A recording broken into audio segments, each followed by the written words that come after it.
Watch what you bet. Yeah, let's talk about what's going on tonight in TV action. It's going to start with the Michigan Wolverines, 3.5 at Iowa. That line has now been bet up.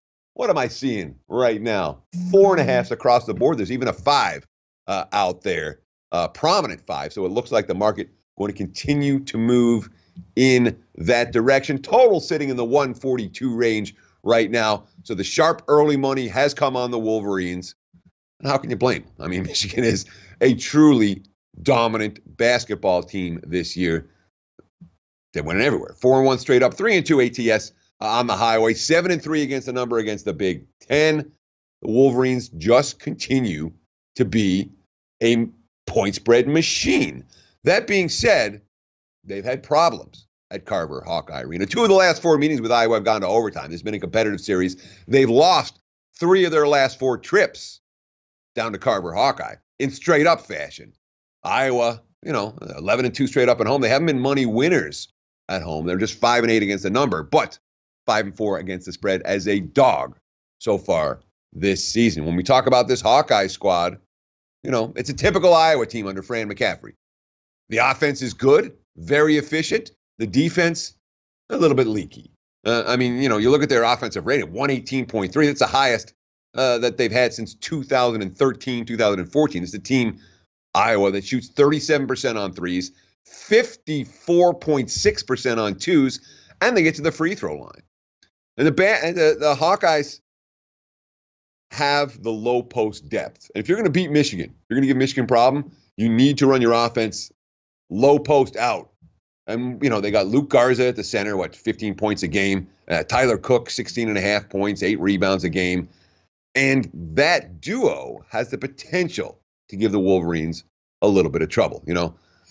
Defensively, you have to be worried about Iowa. They're not going to get a whole lot of stops. But the Wolverines haven't exactly been lighting up the scoreboard either. Their offense has been off the last couple of weeks.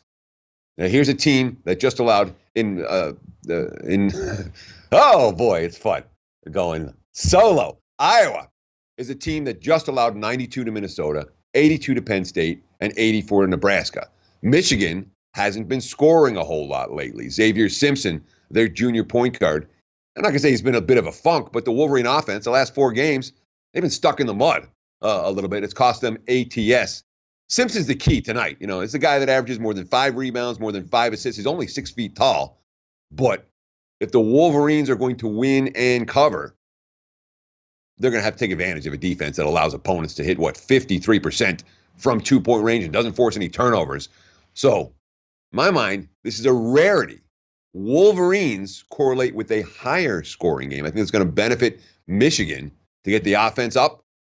And Iowa, not necessarily the team you want in an ATS game that is higher scoring, because Michigan's offense gets going here. I don't know why Iowa's going to keep up. And the Wolverines are capable of getting a stop down the stretch. Lean towards the home dog, but this is not one where I have pulled the trigger. Maryland and Wisconsin, top 25 battle in the Big Ten tonight. Terps 5-1 against the spread this year on the road. 3-2 as a dog. Badgers, they've been pretty good as chalk this year. They've been good since the start of Big Ten play. And they're in revenge mode. These 2 teams played just a couple of weeks ago, back on January 14th. I remember the game well. Maryland in control of that game in the first half. Dominated.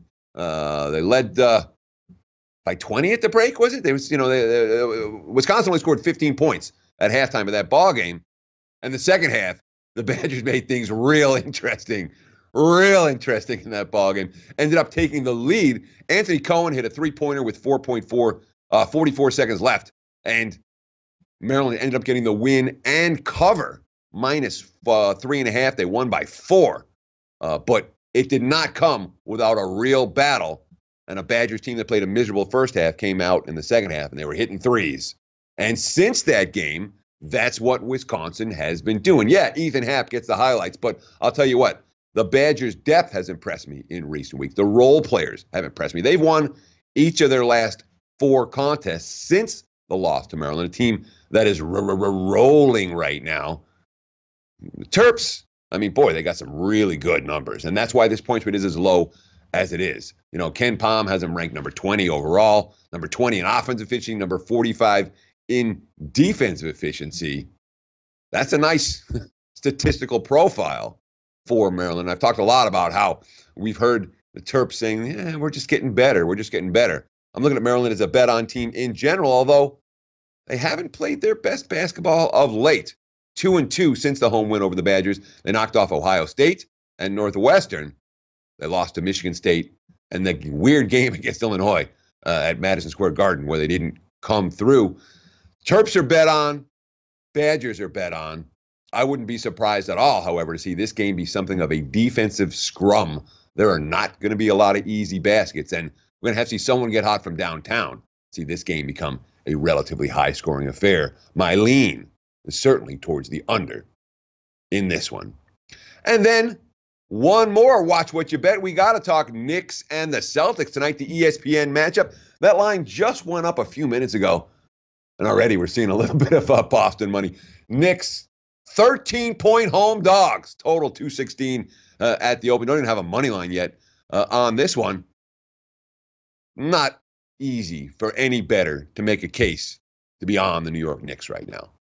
In this point spread range, maybe, but the Knicks have been god-awful. You know, they're 4-18 straight up at home. They have the worst record in the NBA.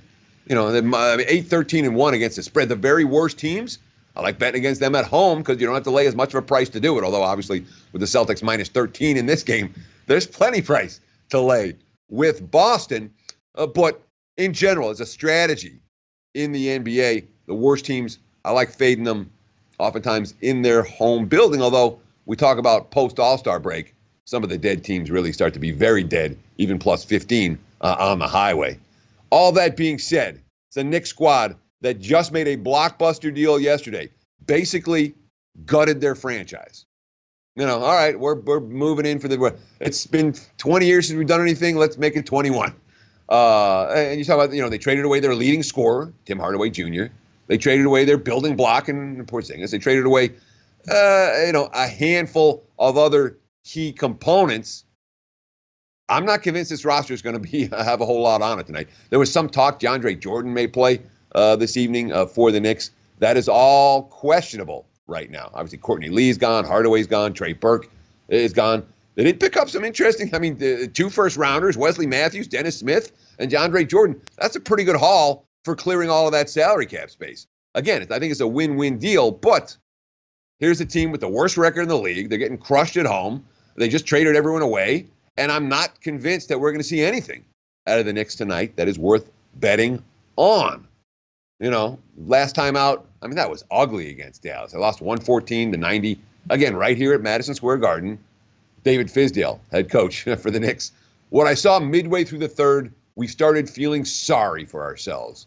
We gave in to the losing tonight. It's eating at everyone. Celtics have actually lost 4 times their last 15 trips to Madison Square Garden. You would think they'd win all of them. They won earlier in the season, back first week of the season, 103-101. There's Kyrie Irving, questionable. Actually, I think he was the upgraded probable. I think he's probable. Check Kyrie Irving's status, obviously, before you get involved in tonight's game. But I'll tell you what, Irving missed the last 2, but he is expected to go here. Terry Rozier filled in very nicely for him. And there's a good quote. Let me get that quote, because that's worth giving as well. Talking about Terry Rozier, who filled in for Irving. Quote, "When we play with him, it's more like a show. Sit back and watch him go crazy. Without him, obviously, we don't know who the scoring's going to really come from. Somebody got to step up."